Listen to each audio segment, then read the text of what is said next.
ఈ రీతిగా మనల్ని అందరినీ కూడా ప్రభు సిద్ధపరుస్తూ వచ్చాడు.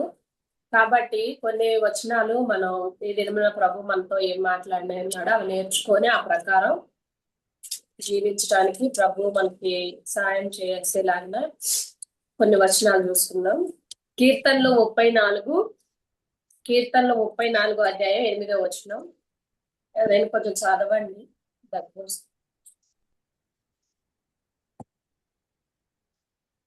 యెహోవా ఉత్తముడని రుచి చూసి తెలుసుకొనుడి, ఆయనను ఆశ్రయించు నరుడు ధన్యుడు. అయితే యెహోవా ఉత్తముడని రుచి చూసి తెలుసుకొనుడి. ఇది ఎవరు చెప్తూ వస్తున్నారు? దావీదు చెప్తూ వస్తున్నాడు. అయితే దావీదు జీవితంలో ఎన్నో పరిస్థితులు, ఎన్నో అంటే ఆటంకాలు, కుమారుడే విషయంలో కావచ్చు, అంటే కుమారుడే తన్ని ఇబ్బంది పెడుతూ వచ్చాడు. ఇంకా అనేక పరిస్థితులు దావీదు జీవితంలో చాలా ప్రతికూల పరిస్థితులు గుండా వెళ్తూ వచ్చాడు. అయినప్పటికి కూడా యెహోవా ఉత్తముడని రుచి చూసి తెలుసుకునేదాన్ని కూడా, అంటే ఇక్కడ తను తెలుసుకుంటూ వచ్చాడు. దావీదు దేవుడు ఎలాంటి వాడు, ఆయన ప్రేమ కావచ్చు, ఆయన యొక్క కృప కావచ్చు, ఆయన యొక్క వాత్సల్యత కావచ్చు, ఏదైనప్పటికీ ఆయన ఎలాంటి వాడని దావీదు రుచి చూస్తూ వచ్చాడు. కాబట్టి మన జీవితాల్లో కూడా, అంటే ప్రభు ఎవరో మనం ఎరుగుతూ వచ్చాము, ఆయన మన కొరకు ప్రాణం పెడుతూ వచ్చాడని అవన్నీ తెలుసుకున్నాము. కానీ నిజంగా రుచించే వారంగా ఉంటూ వస్తున్నామా లేదా అన్నది మనం ఒకసారి తెలుసుకుంటూ వద్దాము. భక్తులు వారి జీవితాల్లో ఏ విధంగా దేవుణ్ణి రుచిస్తూ వచ్చారో అదే విధంగా ఇక్కడ దేవుణ్ణి దావీదు అంతగా రుచించటానికి అంటే దావీదు తప్పు చేస్తూ వచ్చాడు. తప్పు చేసినప్పటికీ దేవుడు దావీదుని ఏ విధంగా తన్ని సరి చేస్తూ వచ్చాడో అదే విధంగా మనం ఒక మాట చూసుకుంటూ వద్దాము. హెస్కేలు 3:21 కొంచెం ఎవరైనా చదవండి.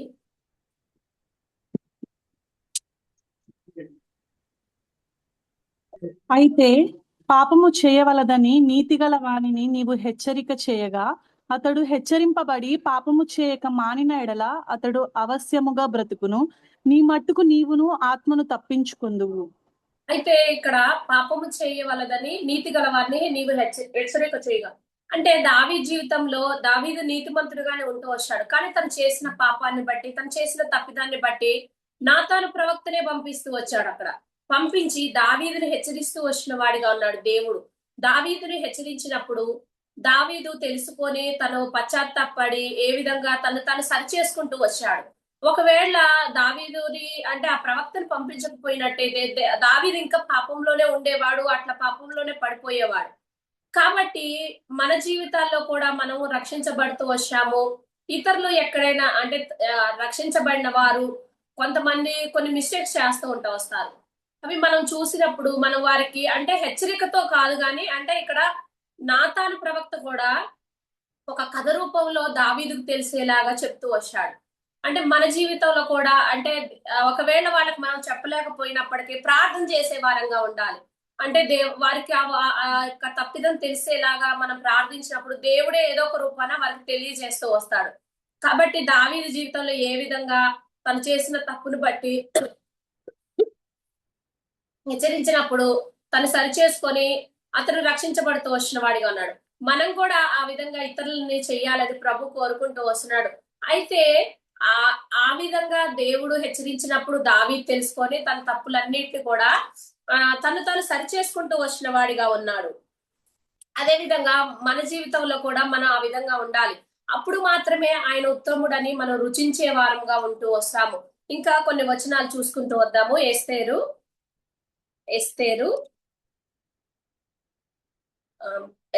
3వ అధ్యాయం 1-2 వచనాలు. ఈ సంగతులైన తరువాత రాజైన అహష్వేరోషు హమ్మేదాత కుమారుడును అగాగీయుడు నగు హామానును గణపరిచి వాని హెచ్చించి వాని పీఠమును తన దగ్గరనున్న అధిపతులందరికంటే ఎత్తుగా నుంచెను.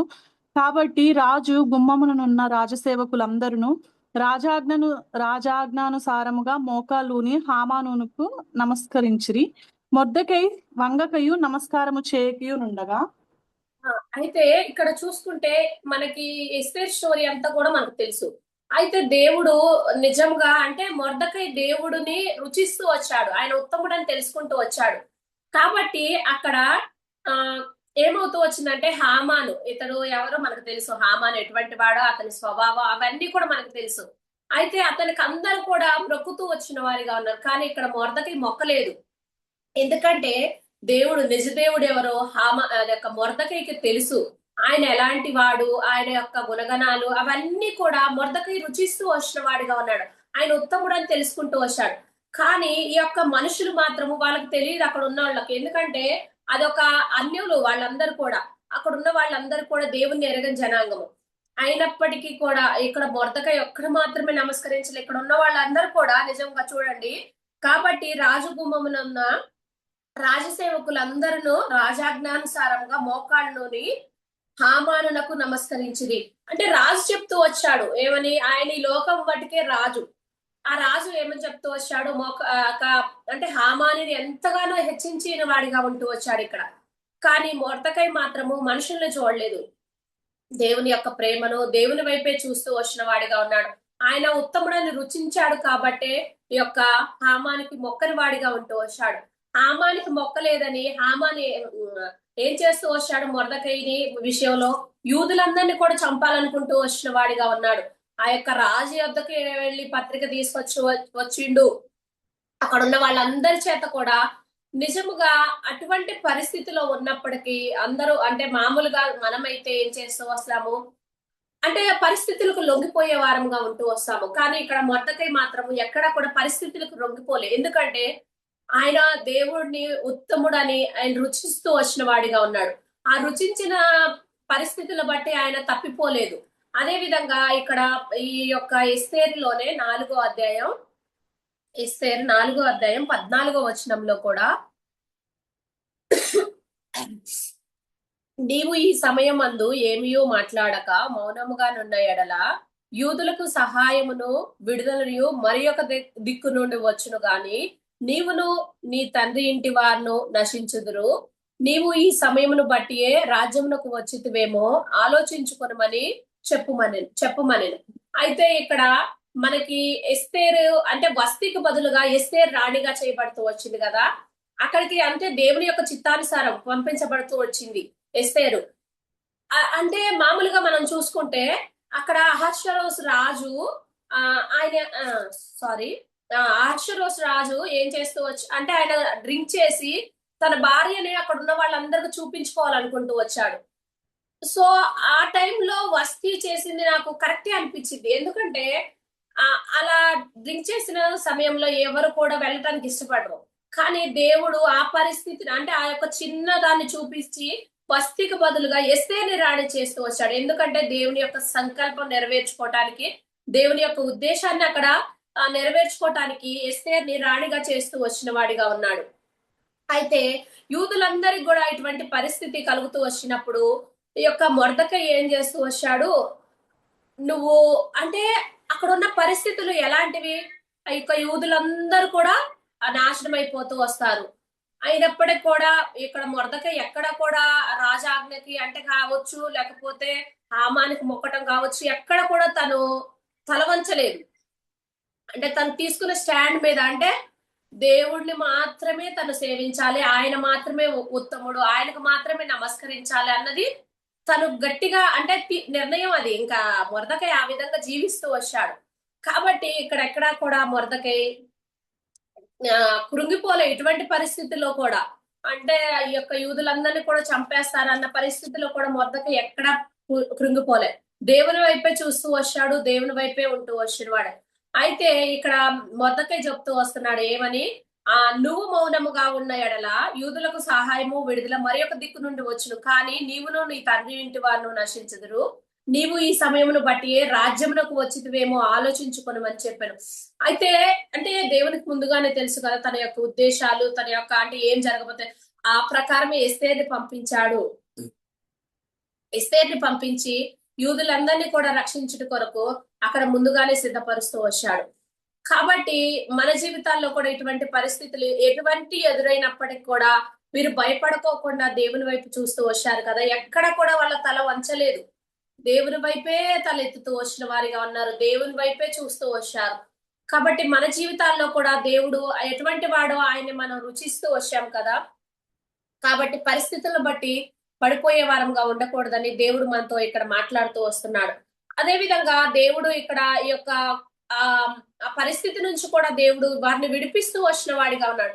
ఎవరైతే వ్యతిరేకంగా ఆ యొక్క చట్టాన్ని తీసుకొచ్చారో ఆ యొక్క హామానే మరణం అవుతూ వచ్చిన వాడిగా ఉన్నాడు. కాబట్టి పరిస్థితులు ఏవైనప్పటికీ, ఎటువంటి స్థితి అయినప్పటికీ దేవుని వైపు చూసినప్పుడు దేవుడే మన యొక్క అటు పరిస్థితి నుంచి విడిపించేవాడిగా ఉంటూ వస్తాడు. అదే విధంగా ఇంకొక విషయాన్ని చూసుకుంటూ వద్దాము. యోబు గ్రంథము, యోబు 13వ అధ్యాయం 15వ వచనం. ఇదిగో ఆయన నన్ను చంపినను నేను ఆయన కొరకు కనిపెట్టుచున్నాను. ఆయన సన్నిధిని నా ప్రవర్తన న్యాయమని రుజువుపరుతును. అయితే ఇక్కడ యోబు చెప్తూ వస్తున్నాడు. యోబు పరిస్థితి అయితే మనకి అందరికీ తెలుసు. యోబు కూడా ఎటువంటి పరిస్థితులు గుండా వెళ్తూ వచ్చాడో. అయితే యోబు ఇక్కడ ఏమనుకుంటూ వస్తున్నాడంటే దేవుడే తనని ఈ విధంగా శిక్షించాడు అనుకుంటూ వచ్చాడు. కానీ అపవాది చేతికి అప్పగించినప్పుడు నిజముగా యోబు ఎంతగానో అంటే అసలు తను ఇంకా తన బాధ నిజంగా ఒకసారి ఆలోచించుకుంటే అటువంటి పరిస్థితులు అయితే మనం నిలబడం కూడా ఇంకా చెప్పాలంటే నిజంగా. అయినప్పటికీ కూడా దేవుణ్ణి యోబు ఎక్కడా కూడా విడిచిపెట్టలేదు. అయితే యోబు చెప్తూ వస్తున్నాడు, ఇదిగో ఆయన నన్ను చంపినను నేను ఆయన కొరకు కనిపెట్టుచున్నాను. అంటే అటువంటి పరిస్థితిలో కూడా దేవుడిని అంటే యోబు ఎంతగానో రుచించాడు కాబట్టే కదా, ఆయన ఉత్తముడని తెలుసుకుంటూ వచ్చాడు కాబట్టే అటువంటి పరిస్థితి వచ్చినప్పటికీ తను ఆస్తి పోతూ వచ్చింది, తన యొక్క పిల్లలు చనిపోతూ వచ్చారు, సమస్తమును అనారోగ్య పరిస్థితి. అటువంటి పరిస్థితిలో కూడా యోబు దేవుణ్ణి విడిచిపెట్టలేదు. ఆయన నన్ను చంపినా సరే ఆయన కొరకే కనిపెడతా వస్తాను, ఆయన వైపే చూస్తాను అని చనిపోతే ఏ విధంగా కనిపెడతా అంటే ఒక నిరీక్షణ ఉంది యోబుకి ఇక్కడ. అంటే నేను మరణించినప్పటికీ దేవుడు ఆయన యొద్దకు వెళ్తాననే గొప్ప నిరీక్షణ యోబు కలిగి ఉంటూ వచ్చాడు. కాబట్టి అటువంటి పరిస్థితిలో కూడా దేవుడు వైపు యోబు చూస్తూ వచ్చాడు. ఆ యొక్క కురుపులు, ఆ యొక్క చెల్ల పెంకులతో అంటే మనకి చిన్న ఏదైనా ర్యాష్ వచ్చి గీరితేనే ఎంత అంటే ఏదైనా చిన్న కురుపు పడిద్ది, అది గీరినప్పుడు ఇంకా అది మంట, అసలు మనం అంటే ఇబ్బందికరంగా పరిస్థితి అది. ఇంకా గీకితే ఇంకా కొంచెం ఎక్కువైపోయి పెద్ద గాయం లాగా మారుతాయి. కానీ ఇక్కడ యోబు చూసుకుంటే చెల్ల పెంకులు పెట్టి గీరుకుంటూ వచ్చాడు. ఎంత నిజంగా అసలు అటువంటి పరిస్థితిలో కూడా దేవుణ్ణి రుచించిన వాడిగా యోబు ఉంటూ వచ్చిన వాడిగా ఉన్నాడు. అన్ని కోల్పోతూ వచ్చాడు. మన జీవితాల్లో కూడా కొన్ని సందర్భాల్లో అన్ని కోల్పోతూ వస్తాము. మనుషులు ఎటువంటి వారంటే మన పరిస్థితులు అంటే అవి ఏమైనప్పటికీ దేవుణ్ణి ఎరిగాము. దేవుణ్ణి ఎరక ముందు ఎటువంటి వచ్చినప్పటికీ తట్టుకోలేకపోయాం. కానీ దేవుణ్ణి ఎరిగిన తర్వాత ఎటువంటి పరిస్థితులు అయినప్పటికీ దేవుని వైపు చూసినప్పుడు ఏంటంటే దేవుడు వాటన్నిటిలో నుంచి మన విడిపించేవాడిగా ఉంటూ వస్తాడు. అదే విధంగా ఇంకొక వచనాన్ని చూసుకుంటే యోబు గ్రంథము 23వ అధ్యాయం 10వ వచనం. నేను నడుచు మార్గము ఆయనకు తెలియను. ఆయన నన్ను శోధించిన తరువాత నేను సువర్ణము వలె కనబడుదును. అయితే యోబు నడిచే మార్గం దేవునికి తెలుసు. నిజంగా దేవునికి తెలుసు కదా. అవును, దేవుడు యోబు ఎటువంటి వాడు దేవుడికి అన్ని కూడా తెలుసు. మొదటి అధ్యాయంలోనే దేవుడు యోబు గురించి రాయిస్తూ వచ్చాడు. ఆయన ఎటువంటి వాడు, ఆయన ఎటు రీతిగా జీవించాడు, చెడుతనాన్ని విసర్జిస్తూ వచ్చాడు, దేవుని అంత భయభక్తులు కలిగి ఉంటూ వచ్చాడు. అతను వంటి వాడు లేడు ఊజు దేశంలో. నిజంగా అంత సమస్తములు ఉన్నాయి. అయినప్పటికీ కూడా అన్ని కోల్పోయినప్పటికీ దేవుడి వైపే చూసిన వాడిగా ఉన్నాడు. దేవుడికి కూడా యోబు యొక్క మార్గాలన్నీ తను నడిచే మార్గం అంతా కూడా తెలుసు. అయితే ఆయన ఇక్కడ కింద ఉంది కదా, ఆయన నన్ను శోధించిన తర్వాత నేను సువర్ణం వలె కనపడుదును. యోబు చూడండి, నిజముగా సువర్ణం అంటే బంగారం. అది ఎంత అంటే పరీక్షకి అది మొదటి పేతురు రాసిన పత్రికలో ఉంటది కదా, 1వ అధ్యాయం 7వ వచనంలో, నశించిపోవు సువర్ణము అగ్ని పరీక్ష వలన శుద్ధపరచబడుచున్నది కదా, దానికి అమూల్యమైన మీ విశ్వాసం. అయితే అగ్ని పరీక్ష వల్ల అది ఏ విధంగా శుద్ధపరచబడుతుంది అంటే దానిలో ఉన్న మలినము మస్ట్ ఇంకా ఏదైనప్పటికీ అదంతా కూడా అగ్నిలో వేసినప్పుడు కరగబెట్టిన తర్వాత ఎంత అంటే మెరుస్తూ ఉంటది గోల్డ్. ఆ ప్రకారమే నేను కనపడతాను. నన్ను శోధించిన తరువాత నేను సువర్ణం వలె కనపడదును. అంటే నిజంగా ఇటువంటి మాట చెప్పగలిగే స్థితిలోనికి మనం రావాలి. ఇటువంటి పరిస్థితి అయినప్పటికీ దేవుడు మనల్ని పరీక్షిస్తూ వస్తాడు. మన జీవితాలు అంటే ఇక్కడ ఈ లోకంలో ఉన్నంత కాలమే మనకు పరీక్షలు. కొన్నిసార్లు నాకు అనిపించింది ఏంటంటే ఏదన్నా పరిస్థితి వచ్చినప్పుడు ఎందుకు ఎందుకు అని అంతకుముందు నేను బాగా ఎందుకు నాకే అనుకునేదాన్ని. కానీ మనం దేవుణ్ణి ప్రశ్నించకూడదు అని మనకి చాలా కాల క్రితం అంకుల్ మనకి చెప్తూ వచ్చారు వాక్యంలో. దేవుణ్ణే ప్రశ్నించే అంత టోలం కాదు కదా అనేసి. సో అప్పటి నుంచి నాకు ఒకటే అనిపించింది, అవును నిజంగానే నేను దేవుణ్ణి ప్రశ్నించేంత దాన్న ఇప్పటి వరకు కూడా దేవుడు నన్ను ఎంతగానో కాపాడుతూ వచ్చాడు కదా ప్రతి పరిస్థితిలో కూడా. ఒకవేళ ఈ స్థితి ఇచ్చాడంటే ఈ స్థితి నుంచి కూడా నన్ను విడిపించగలడు. అయినప్పటికీ నేను ఎందుకు ప్రశ్నించాలి అన్న భావన నాకు అంటే అది ఆ వాక్యం విన్న తర్వాత తెలిసింది. అంటే పరీక్ష అనేది మన జీవితాల్లో జరగాలి. విశ్వాస జీవితంలో పరీక్ష లేకపోతే ఏంటంటే అది విశ్వాసం మనలో సరిగా లేనట్టే. పరీక్ష వచ్చినప్పుడే మనం ఆ పరీక్షకు నిలబడి ముందుకు సాగినప్పుడు మాత్రమే మన నిజమైన విశ్వాసము మనం దేవునితో ఉన్నట్టు. కాబట్టి కొన్ని పరిస్థితులు వస్తాయి. వచ్చినప్పుడు దేవుని వైపు మనం చూడాలి. యోబు కూడా ఆ ప్రకారమే చూస్తూ వచ్చాడు. అయితే ఇక్కడ ఈయన గొప్ప అసలు నిజంగా నన్ను శోధించిన తరువాత నేను సువర్ణం వలె కనపడుతూ వస్తానంట. అది అన్నది అసలు చాలా గ్రేట్ ఆ వర్డ్ చెప్పటం అనేది. మనం కూడా దేవుడు పరీక్షించిన తర్వాత ఈ విధంగా అంటే మనలో కూడా ఎటువంటి అంటే మస్ట్ కానీ మనలో ఎటువంటి పరిస్థితి అయినప్పటికీ మన స్వభావాలు ఉన్నాయి కదా. ఏ స్వభావం కూడా ఉండకూడదు. దేవుడు ఏ విధంగా ఉంటూ వచ్చాడో మనం కూడా ఆ విధంగా ఉండాలని దేవుడు మన జీవితాన్ని పరీక్షిస్తూ వస్తాడు. అదే విధంగా దేవుడు ఆ యోబును పరీక్షించిన తర్వాత చివరిలో కూడా మనం చూసుకుంటే 42వ అధ్యాయంలో కూడా లాస్ట్ లో ఆయనకి ఏ విధంగా ఆశీర్వాదాలు మళ్ళీ ఇస్తూ వచ్చాడో రెండింతల ఆశీర్వాదాన్ని యోబు పొందుకుంటూ వచ్చాడు కదా. 12వ వచనం 13వ వచనాలలో ఉంటవి, అవి మీరు తర్వాత చదువుకోండి. అయితే దేవుడు అంతగా యోబుని మరలా ఆశీర్వదిస్తూ వచ్చిన వాడిగా ఉన్నాడు. యోబు ఎక్కడ కూడా దేవుడు విడిచిపెట్టలేదు. మన జీవితాల్లో కూడా దేవుడు మనల్ని విడిచిపెట్టడు. దేవుడు మనకు ప్రతి పరిస్థితిలో కూడా తోడుగా ఉంటూ వస్తాడు. అయితే అదే విధంగా ఇంకొక వచనాన్ని మనం చూసుకుంటూ వద్దాము. దానియేలు గ్రంథం 3వ అధ్యాయం 17వ వచనం.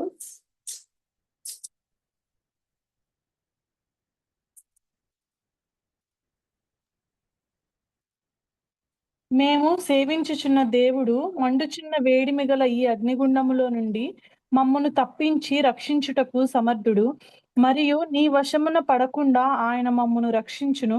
ఒకవేళ ఆయన రక్షింపకపోయినను రాజా నీ దేవతలను మేము పూజింపమనియు నీవు నిలవబెట్టించిన బంగారు ప్రతిమకు నమస్కరింపమనియు తెలుసుకొనుము. ఇక్కడ షడ్రక్ మేషక అబేద్నెగోలు వాళ్ళు కూడా దేవుణ్ణి తెలుసుకొని దేవుణ్ణి ఉత్తముడు అని ఆయన రుచించారు కాబట్టి ఇక్కడ వాళ్ళు విగ్రహాన్ని పెట్టి అంటే అక్కడ చంపివేసే పరిస్థితి, ఇంకా అగ్నిగుండంలో వేసే పరిస్థితి, అటువంటి స్థితిలో కూడా నీ యొక్క విగ్రహానికి మేము మొక్కము.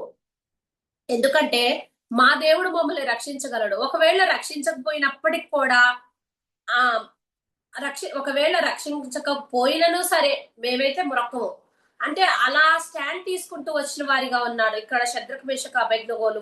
వాళ్ళ యొక్క జీవితంలో నిజంగా వాళ్ళు ఎక్కడికి వెళ్ళారు, చెరలోనికి వెళ్ళారు. చెరలో ఉన్న పరిస్థితిలో కూడా రాజుకి చెప్తూ వస్తున్నారు, మేము మొక్కము అంటే మొక్కము, మేము సేవించే దేవుడు నిజ దేవుడు, మేము ఎరిగిన వాడు సత్యదేవుడు అని వారు ఎరుగుతూ వచ్చిన వారిగా ఉన్నారు. కాబట్టి వారు కూడా నిజంగా అటువంటి పరిస్థితులు వచ్చినప్పటికీ ఈ యొక్క ఇక్కడ కింద వచనంలో చూసుకుంటే ఆ మొక్కనందుకు ఆ నిజంగా ఏడింతల వేడిమి చేస్తూ వచ్చారు అగ్నిగొండాన్ని. అయినప్పటికి కూడా వాళ్ళు ఎక్కడా కూడా భయపడలేదు. దేవుణ్ణే స్తుతించిన వారిగా ఉన్నారు. దేవుని వైపే చూస్తూ వచ్చారు. ఎవరికి కూడా మొక్కలేదు, ఎవరికి కూడా తల వంచలేదు. దేవుడు ముందుగానే చెప్తూ వచ్చాడు కదా వారు ఎటువంటి జనాంగమో వారు తలగానే ఉంటారని. నిజముగా ఇస్రాయేల్ని ఆ విధంగానే దేవుడు ప్రతి పరిస్థితిలో కూడా కాపాడుతూ వచ్చిన వాడిగా ఉన్నాడు. ఎటువంటి స్థితి అయినప్పటికీ మన జీవితాల్లో కూడా అనేక పరిస్థితులు వస్తాయి కదా. అటువంటి పరిస్థితుల్లో కూడా దేవుని వైపు చూడాలి. అదే విధంగా ఆయన్ని రుచించే వారంగా ఉండాలి. ఆయన్ని ఏ విధంగా రుచించాలి? ఆ రుచించటం అంటే ఏంటి? ఆయన ఉత్తముడని తెలుసుకోవడం అంటే ఆయన్ని ప్రతిదినం కూడా మనం అనుభవించే వారంగా ఉండాలి. ఆయన్ని తెలుసుకోవాలి. ప్రతిదినం కూడా వాక్యాన్ని విన్నప్పుడు, వాక్యాన్ని చదివినప్పుడు ఆయన గుణగణాలు మనకు తెలుస్తూ వస్తాయి. ఆయన ప్రేమ కావచ్చు. మన ఎడల ఆయన ఎటు రీతిగా దయను కనపరుస్తూ వస్తున్నాడో, దీర్ఘశాంతం చూపుతూ వస్తున్నాడో, అవన్నీ కూడా మనం వాక్యం విన్నప్పుడు, వాక్యం చదివినప్పుడు మనం తెలుసుకునే వారంగా ఉంటూ వస్తాము. అదే విధంగా దేవుణ్ణి మనం రుచించే వారంగా ఉంటూ వస్తాము. ప్రతిదినము కూడా ఆయన్ని రుచించే వారంగా, ప్రతిరోజు ఏ విధంగా భోజనం చేస్తూ వస్తామో ప్రతిదినము కూడా దేవుణ్ణి ఆ ప్రకారమే రుచించాలి. నిన్న కూడా మనం అంకులు చెప్తూ వచ్చారు కదా, ఆ ఉదయం సాయంత్రం ఉదయం మధ్యాహ్న కాలంలో దావీదు ఏ విధంగా ధర్మశాస్త్రాన్ని ధ్యానిస్తూ వచ్చాడో ఆ ప్రకారమే మనం కూడా, అంటే ప్రతిదినం కూడా దేవుణ్ణి రుచించినప్పుడు ఇటువంటి పరిస్థితులు వస్తాయి. ఈ భూమి మీద ఉన్నప్పుడు కంపల్సరీ ఇటువంటి శ్రమ అనేది మనకు జరుగుతూ వస్తది. ఆ శ్రమలో నుంచి కూడా దేవుడు మనల్ని విడిపించేవాడుగా ఉంటూ వస్తాడు. మన యొక్క, అంటే ఆ అది ఎటువంటి స్థితి అయినప్పటికీ అదే విధంగా, కాబట్టి మనందరం కూడా ప్రభుపై ఆనుకోవాలి. ముఖ్యంగా ప్రభుపై ఆనుకున్నప్పుడు వీరందరూ కూడా భక్తులు ప్రభుపై ఆనుకుంటూ వచ్చారు. దానియేలు కూడా ఏ విధంగా ప్రార్థిస్తూ వచ్చాడు. ప్రార్థన చేయకూడదని అక్కడ ఆజ్ఞ వస్తూ వచ్చింది. అయినప్పటికీ కూడా యెరూషలేము తట్టు ఆ యొక్క కిటికీలు తెరిచి ప్రార్థించిన వాడిగా దానియేలు ఉంటూ వచ్చిన వాడిగా ఉన్నాడు. కాబట్టి మన జీవితాల్లో కూడా ఎటువంటి పరిస్థితి అయినప్పటికీ నేటి దినాల్లో చూసుకుంటే ఇంకా, అంటే వాక్యం మరీ అసలుకి, అంటే చాలా ప్రతికూల పరిస్థితులు వస్తున్నాయి. దేవుని నమ్ముకున్న బిడ్డల విషయంలో కావచ్చు, సత్యముగా బ్రతికే వారి విషయంలో కావచ్చు. కాబట్టి అటువంటి పరిస్థితిలో కూడా ఈ యొక్క షడ్రక్ మేషక్ అబేద్నెగోలు చెరలోనికి వెళ్ళినప్పుడు వారు ఏ విధంగా దేవుని వైపు చూస్తూ దేవునికి మాత్రమే మేము నమస్కరిస్తాము, ఎటువంటి విగ్రహాలకు మేము నమస్కరించమని ఎటువంటి తీర్మానం తీసుకుంటూ వచ్చారో, దేవుని ఎరిగి దేవుని రుచించిన వారు ఆ ప్రకారం ఆ స్టాండ్ తీసుకుంటూ వచ్చారు వాళ్ళు.